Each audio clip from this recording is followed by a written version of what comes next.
Welcome to the In Love with PMDD podcast. I am your host, Dr. Rose, your PMDD relationship psychotraumatologist. Before you ask what PMDD is, it is premenstrual dysphoric disorder. And if you're listening to this podcast, maybe you have PMDD or your partner has PMDD. It doesn't matter. I work with both individuals. And what I do is I give you my strategic trauma transformational tools that help you stop the monthly PMDD breakups, get rid of the stress, the arguing, and the fighting within your luteal phase and every other phase of your cycle. You are not alone in this. I have personally been suffering with premenstrual dysphoric disorder for over 19 years, and I'm here to give you tools on how to stop the monthly PMDD breakups. We got this. I love you. Today, I want to talk to you about how the words that you're speaking about your partner can actually make you look at them and the relationship completely differently. And we've all been guilty of this. I know for me, when a lot of times I'm processing what has happened in relationships with partners, I'm talking about the facts of the situation and it seems harmless. It seems harmless to speak about how I'm feeling in the moment versus, maybe what my brain is telling me. That's part of the processing that I've had to do, especially in my luteal phase. I've noticed that I can go into a situation and I'm just talking about how I'm feeling in the moment. And I'm like, oh, this is my way of processing it. But what I actually end up doing is negatively convincing myself to think in a different way about my partner than I actually should. So maybe the situation itself, the facts of the situation are negative, but it's not the facts because it's what I'm making up in my mind, meaning I haven't connected with my partner to make sure that whatever it is that I'm thinking in my mind is actually true. And so I find in PMDD relationships, especially with counseling, it's a lot of times when you're hearing what your partner thinks about a situation, it's completely different from your perception of the situation. So what happens when you do not connect with them and get on the same page as far as what actually was experienced by both of you? Your brain is automatically negatively going to go and say, oh, they're trying to do this to you and they're trying to do that to you. And then your actions and your behaviors towards your partner are based off of the story that your brain is telling you, not the facts of the situation. But a lot of times when you don't want to, rock the boat, you want to keep the peace, you kind of shy away from talking about all of the negative things that you're thinking in your mind without actually recognizing that it's shaping how you're treating them. The vibe is off, your behavior towards them. This is when a lot of disrespect can come because you're thinking that your partner deserves a level of disrespect based off of the story that you're telling yourself in your mind. Meaning if your partner did something to offend you, you may start to think to yourself, oh, they don't respect me. They don't really love me. They don't really care about me like that. So you begin to either withdraw or you begin to treat them less than what they deserve. And you don't even feel bad about it. There's no remorse because in your mind, it's you're going against each other. They're treating me like this. They're disrespecting me like this. They're not going to get my good energy. They're not going to get, my love, affection, attention, validation, all of the reasons why we choose to be in relationships. You're going to withhold that because you're going to feel like a fool for giving your partner something that you feel like they don't deserve in that moment. So the danger is that if this becomes a pattern cognitively in your brain, you begin to have this confirmation bias that takes over. When you consistently speak negatively internally or externally about your partner, your brain begins to search for evidence to support that narrative. So basically, if you said, my partner doesn't respect me, your brain is automatically going to start going towards reasons and things that they may be saying and doing to prove that they don't respect you. It doesn't mean that they actually don't respect you. It doesn't mean that what you're thinking is actually true. It is your cognitive brain that is going to search for that. It's going to search for evidence to support the narrative that you're creating. So when I say that we can't control what we're thinking, we can control the narrative that we're telling ourselves. And so what I want you to begin to do is when you find yourself telling yourself a narrative, and we've all been there where you're telling yourself a story, your emotions are going to begin to spiral because the thoughts of someone not respecting you, the thought of someone not loving you, the thought of someone not caring about you, it's going to hurt your feelings. And a lot of times hurt feelings comes off in rage and it comes off in anger and it comes off in a protection mode because you're feeling like I'm not going to give them this vulnerable side of me if they're choosing to disrespect me. I'm not going to give them this soft and vulnerable side of me me that's loving if they don't really love me or care about me like that? And a lot of times you can get into the ego, because the ego will start to tell you, make you feel like a fool, like I said, and make you feel like, oh my gosh, I can't believe you're accepting this. You're accepting less than what you deserve, and you don't need to accept that. This is when you get into the motion of, maybe I should just be single. See, this is what I'm talking about. You put yourself out there, you show that you love and you care about somebody, and they run all over you or they take advantage of you. And a lot of this comes from a fear where you've been in relationships in the past, you've been in situations in the past. This is when the relationship trauma comes up, where people have taken advantage of you, of your heart, of your pure intentions, and your brain and your body has felt the hurt that comes on the other side of that. So instinctively, it tries to protect you from getting in that same cycle, because it doesn't want you to experience that pain and that hurt again.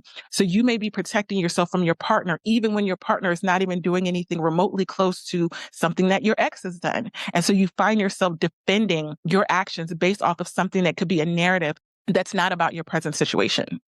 So this is why you have to have those conversations with your partner, with your person, about what is the narrative that I'm telling myself right now. When you feel yourself pulling away or you feel yourself acting differently towards your partner, ask yourself personally, what is the narrative that I'm telling myself?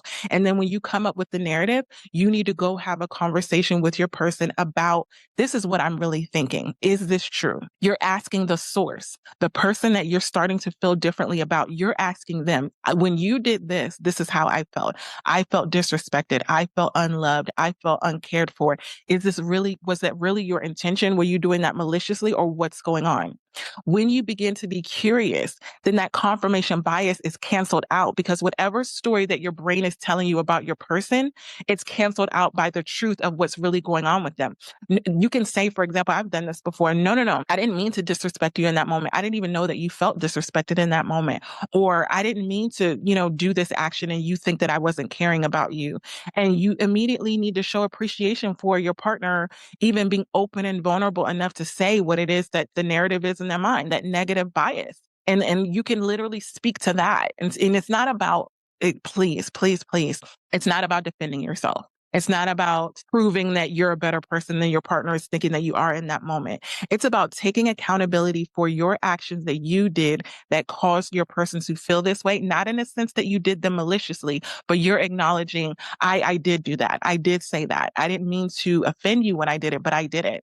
And I'm sorry for doing that. And like, what can I do to repair that? What can I do so that you do know that I respect you, that you do know that I love you, that you do know that I care about you? This is removing the pride and the ego, which is in the realm of defensiveness, and saying, you know what matters most in this moment is that you don't feel disrespected.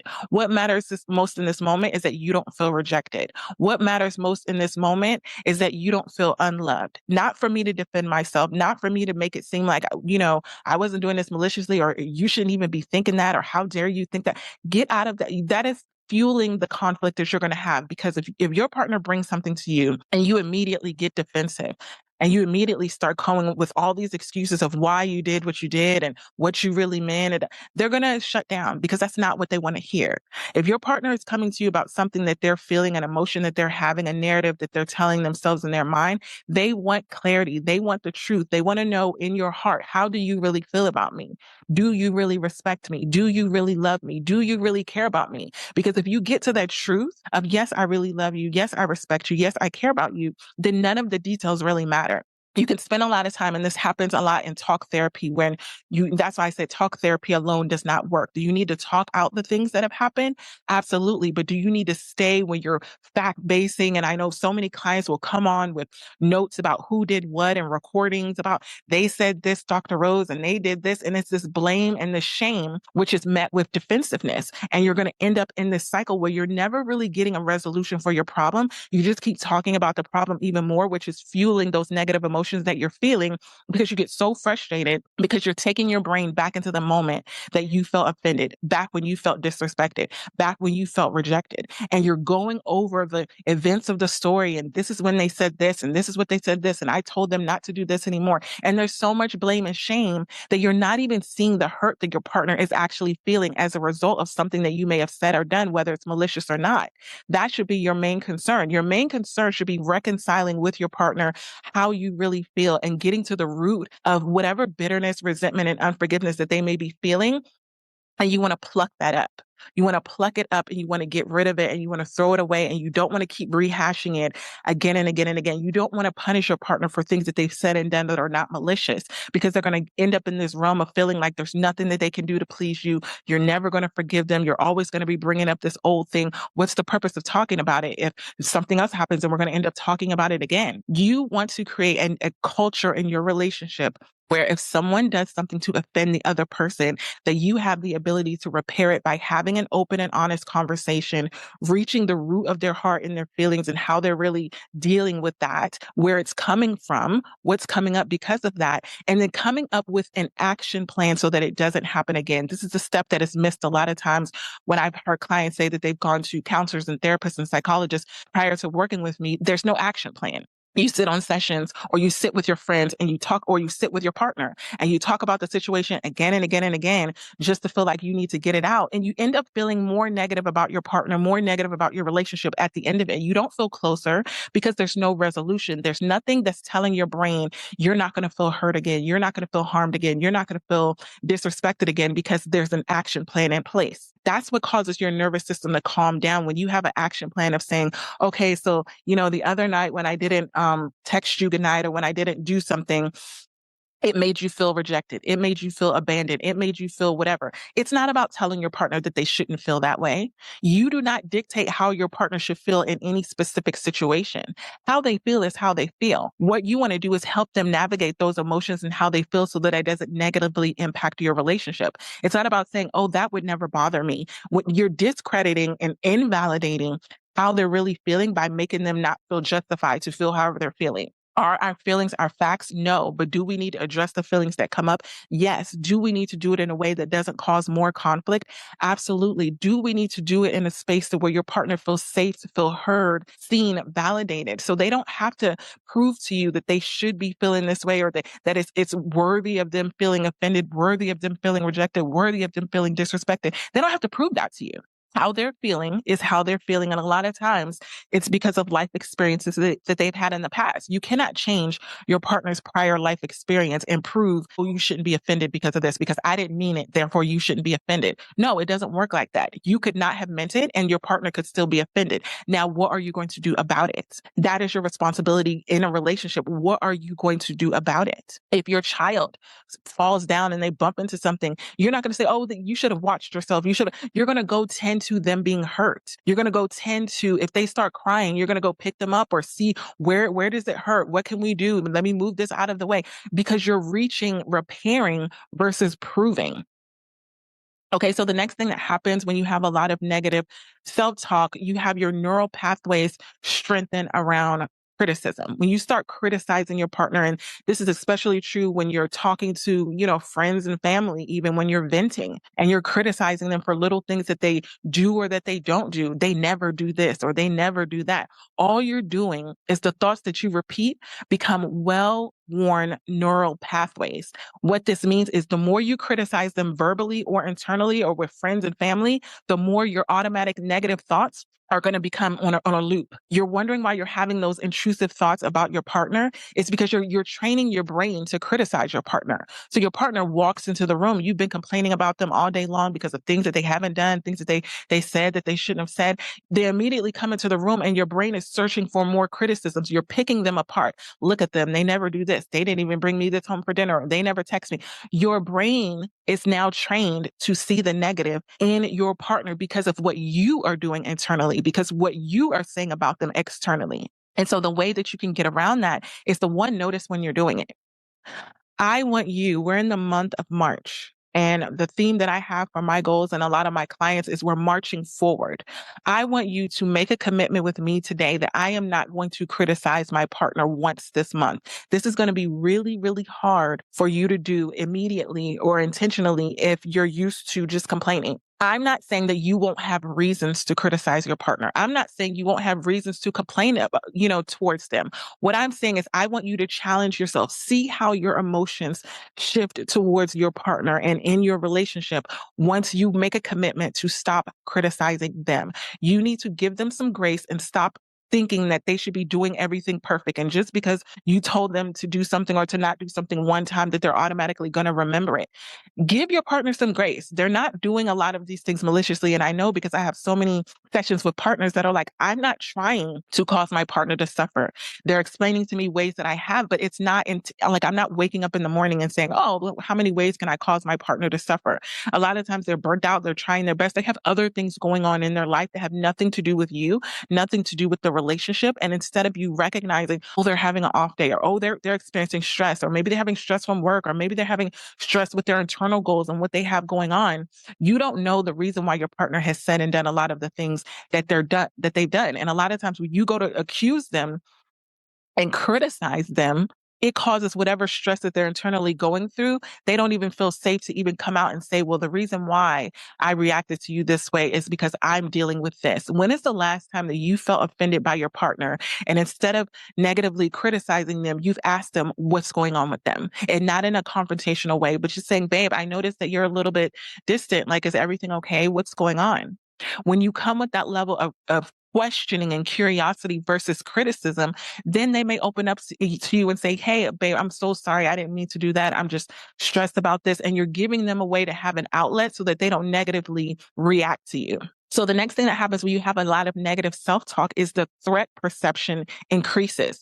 Negative talk activates the amygdala in your brain. So it puts your nervous system in threat mode. You're always thinking that your partner is the enemy. This is a lot of times what PMDD partners say. I feel like my partner's the enemy. They're making my symptoms worse. They're making everything that I'm going through worse. They're putting more stress on me. They don't care about how I'm feeling. And I feel like I should just be single because the more that I'm with them, the more stressed out I become. And so instead of your nervous system being calm around them, you begin to get hyper vigilant. This is when a lot of times if you live with your partner and you have this negative self-talk that has made your amygdala be activated, that you don't feel calm around them. You always feel like you're on high alert. You're always hyper vigilant. Maybe you're always trying to make sure that you're doing everything right so that you don't have a fight, so that you don't have an argument, so that you don't do anything that displeases them. Because when you displease them, it causes more stress on you and the relationship. I've been trapped in this situation so many times where I felt like as soon as I saw a partner, I had to be on. I had to do this. I had to make sure I did this. I had to make sure I was stressing out my nervous system so much. All PMDD symptoms increased because I was never calm. I never felt like I could just be myself. I never felt like I could just show up as the truest version of me and it be okay and it be accepted. So you begin to feel emotionally unsafe, not because I'm genuinely unsafe, but because my brain has labeled them. This person causes you stress. Therefore, whenever they're around, the amygdala is going to become activated and you're immediately going to go on high alert, regardless of what your partner's doing. This is what I want you to understand. Your partner doesn't necessarily have to be doing something in order for you to have your amygdala be activated. And basically all it means is you feel like you're on high alert. You feel like you're stressing. Oh my gosh, I used to be literally shaking around a partner because they just made me feel so anxious. And I used to think that I would label it like, oh, I have an anxious attachment style. I didn't have an anxious attachment style towards my partner. My nervous system was just not calm and regulated. So I always was anxious around them.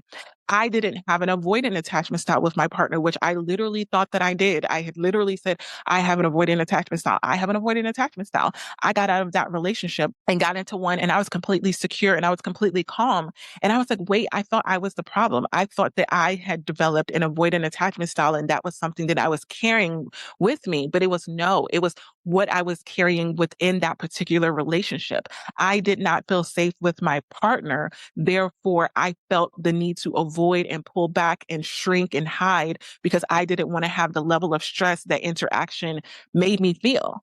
The more I interacted with them, the less I felt safe. Therefore, I began to avoid communication, avoid wanting to spend time, avoid wanting to do this. Not because I was avoidant, because I was avoiding something that made me feel unsafe, that activated my nervous system, that activated my brain in a way that triggered all of these symptoms and made my life feel like a living hell. It impacted every area of my life. And there was this fear-based level of like, I was so scared to be in proximity because I didn't know if the next time I was going to be able to handle it. I felt like I was literally losing my mind because I was surrounding myself with someone that was so close to me that felt so unsafe and I couldn't figure out why. So the next thing that can happen when you consistently speak negatively about your partner is you stop seeing your partner as a whole person, right? With strengths and flaws, the good and the bad, and you begin seeing them as the problem. You only see the negative aspect of having them in your life. Cognitively, this is called splitting. So basically, this is a trauma-based black and white perception. My partner's bad. Being single is good. Without my partner, my life will be easier. You're splitting them and the problem. You're basically saying they are part of the problem, and if I remove them, I won't have a problem. So this is a lot of times when you get into the PMDD monthly breakups where you're trying to figure out why you cognitively want to break up so bad. There's a reason why. Literally 87% of all the clients that I have had have said that they wanted to break up with their partner during their luteal phase because you're thinking my luteal phase is so overwhelming. They're adding to the stress of my luteal phase. Therefore, I need to go. I need to remove myself. I need to remove my partner, and then my symptoms will be better. Now, there are times, and I will be very honest with this, where clients have been with toxic, narcissistic partners, and they have actually exacerbated their PMDD symptoms. I'm not going to lie. I'm not going to deny that. I've experienced that. So there's no way that I could say that your partner has no impact on your PMDD symptoms. I'm not going to ever say that. But I'm going to say when we get to the root of it, is it that your partner is toxic? Is it that your partner is a narcissist? Is it that your partner is genuinely trying to maliciously cause you harm? Or are you telling yourself a narrative in your mind that is making your brain think that and perpetually have intrusive thoughts to shift into that narrative and to make it seem like it's true and shifting your emotions? Is PMDD tricking your brain into thinking that your partner is a problem? Or is your partner actually the problem? That's a lot of the discovery that I work with my private clients. And it's something that they literally are like, I can't tell because sometimes when in my follicular phase, they're not that bad and they're not that this. And then I get in my luteal phase and then all of a sudden they're so toxic and I need to get out of here because I can't get any peace without them. This is something that you actually have to work through, and you have to work with a professional that has dealt with premenstrual dysphoric disorder because it's a tricky part of your brain where you can actually misdiagnose your partner and call them a narcissist and call them toxic and call them this when that's not really the truth of it. Sometimes it is, sometimes it isn't, but you need to go through that discovery process. And you're not able to do it when it's you. I couldn't do it when it was me. When I was going through a lot of my breakups that were partners that were toxic and narcissistic and all these things, I had to go outside. I had my own psychologist that I was dealing with because it was all linked to my childhood trauma. So I found someone that was specializing in childhood trauma because it was literally linking all of the negative thoughts that I was telling myself in my brain. Like I told you before, I grew up with a lot of abuse, verbal and physical abuse. So a lot of times I would tell myself, this is happening again. I'm putting myself in this scenario again. I'm getting abused again. And that wasn't the truth of what was going on, but that's what was happening in my brain. So I had to cognitively work through that and recognize the truth of maybe this isn't a bad person, but this is not the right person for me because they're triggering something in my past that is probably always going to be triggered by these particular behaviors. So is this person unhealthy as a person? Maybe not. Are they healthy for me as a person? Absolutely not. And that's the truth that I had to come to terms with. Not saying that any of my exes are bad. They just weren't good for me. So the next thing that can happen is emotional reasoning becomes truth. Negative feelings start turning into facts. You may feel, and I'll give you a perfect example. And you can go back on all of my podcast episodes and even listen to this. You will hear me talk about exes snoring. And I used to think the facts of the situation were, did my exes snore? Yes. What my negative feelings and what my PMDD brain was telling me was that they were trying to cause me suffering. They didn't want me to have any peaceful sleep because when I don't get sleep, my PMDD symptoms are so much worse. So in my mind, if they know that, and if they're consciously snoring or unconsciously snoring, then they're inadvertently causing me more suffering. So instead of me just stating the facts of my partner snores, what my brain was saying in my luteal phase, my partner causes me to suffer. My partner causes me to suffer because I'm not able to get the sleep that I need in order for me to get through my luteal phase and to repair myself the way that I need to. So if I don't get enough sleep, my partner is the reason. Therefore, my partner causes me suffering. Do you see how the facts of the situation is? My partner's just snoring. My partner is just snoring. And you know what's so not funny, like funny, not funny? I have a partner right now who snores, and I absolutely am not bothered by it. I actually will cuddle with him and lay with him while he snores. That was mind-boggling for me because I used to think snoring is a trigger. And I used to, literally be in agony. And now it's like the sweetest sound because I know that he's getting rest. Like I'm telling myself a different story about their snoring because of how safe I feel with my person. That is the difference. When you feel safe with your person, your narrative shifts and change. You don't seek to find evidence of why this should be negative and why they should, be causing you suffering. You seek to see, okay, yes, they're snoring. Yes, it wakes me up sometime, but they're getting sleep. They feel relaxed around me. Like, and it's so funny because I had an ex tell me, this shouldn't bother you. You should just be happy that I'm getting sleep. And I was like, what the heck are you talking about? Of course, this is going to bother me. But like, I didn't believe it because I didn't feel safe around them.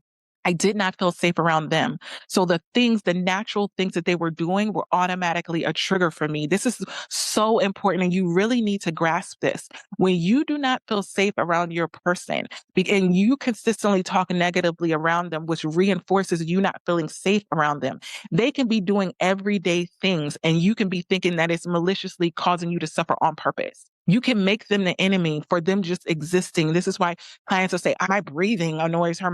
There's something deeper there. They emotionally do not feel safe with you. Their nervous system is not safe with you. Therefore, the things that you are doing are just increasing that. So you begin to tell yourself this narrative in your mind. Instead of them saying they forgot to bring home something, they don't care about me. They forgot becomes they don't care. When they're tired and they're exhausted after a long day, instead of you looking at them and just saying, oh, they're tired, they had a long day, you're like, they're lazy. Look at them. They don't do anything. Look at all the things that I do. And they're just sitting around here. They want me to take on the burden of everything. I guess I'm going to be the only one that does everything. You see how instead of you having empathy and compassion for the state that your partner is in, once you've negatively trained your brain to speak negatively about them and to think negatively about them, you're going to feel negatively about them. You're going to make excuses for the positive things that they're doing. They don't really mean that, or they're just trying to get something from me, or all of these things. And the next thing that happens is you start to collapse your ability to imagine a good future with them. It's almost like it's not possible. You feel like it's always going to be this level of suffering. And for me, that's what gets me into the realm of getting claustrophobic, because I'll be like, I can't do this forever. And I'll be like, that's when my PMDD monthly breakups had really increased, because I was like, I need to get the heck up out of here. I'm not going to live my life like this. And it was like, was I really living my life like this? Or was I just having a moment of suffering because of maybe something that's going on with me or something that's going on with my partner? But consistently talking negative, I can't find the reason why we should be together in a positive way. Whatever the thought process was in the beginning of why we should be together and all those things, I don't see that anymore because I've spoken so much negative things. It's like my brain cannot find the positive things that I originally had from in the beginning.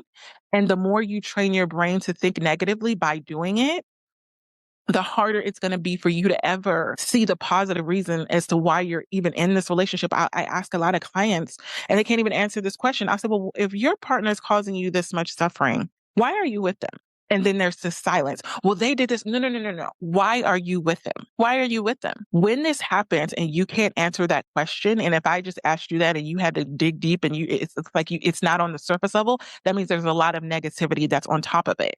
And so you stop this identity distortion. You stop relating to who they are and you start relating to who you think that they are. You're connecting with the version of yourself that you told that's negative, because you start saying these matter of fact things. Like I said earlier, they're lazy. They don't care about me. They don't respect me. You're stating facts that aren't actual facts. And so it creates emotional distance, even when their closeness is available, even when they're right there, you either avoid them, you don't want to be there, or you're feeling like you're anxious and you're never able to calm yourself down. So what happens is when you get into this realm and you've literally been talking negatively about your partner for so long, your internal dialogue is so negative, your tone will change around them. How many times have you gone into your luteal phase and your partner says you sound differently to them, or you look differently towards them? Your patience becomes so short. It is so easy for you to get irritated by them. That's how you know that you've been in this loop of negative talk about your partner, because they can do the littlest things and all of a sudden it's like, that's so annoying, or they do this. And then your behavior shifts. And then what happens when you do those things, when your behavior shifts, your partner responds getting defensive or they withdraw. And all this does is confirm the negative belief that you're already having. A lot of times when your partner gets defensive because you're blaming them or shaming them or acting differently, when they start acting differently, it kind of justifies, yeah, That's the reason why we're not on the same page. That's the reason. Well, how many times have you gone to say stuff to your partner and you're like, well, maybe we just shouldn't be together. If this is how you really feel about me, then why are we even together? Why are we even doing this? And then you get into that realm of just literally thinking that because you've told yourself this negative story in your mind, that this is who your partner is. And a lot of times you have to go through a journey, and it takes time, and it takes unwiring your brain, because even if you really have the desire to think positively about your partner, if you've already trained yourself negatively to think about them, then it's not going to automatically happen. It's not going to automatically happen, because as long as I was doing that, the time that it took me to unwire it was a process, and it wasn't in a day. And so this is why I opened up my sessions for March forward. We're going to be going forward with the way that we want to think about our partner, that we want to behave, that we want to feel about our partner, and stop looking at the past and creating a negative storyline and a negative narrative about our partner and who they are. We're getting to the root of who they actually are. So if that's something that you know that you need, go to the link in my bio. And until next time, we got this. I hope these PMDD trauma transformational tools in this episode today helped you and your PMDD partner. If you're listening to this and you know that you need help further, you need customized PMDD relationship advice, go to inlovewithpmdd.com, get those counseling sessions. And until next episode, we got this. I love you.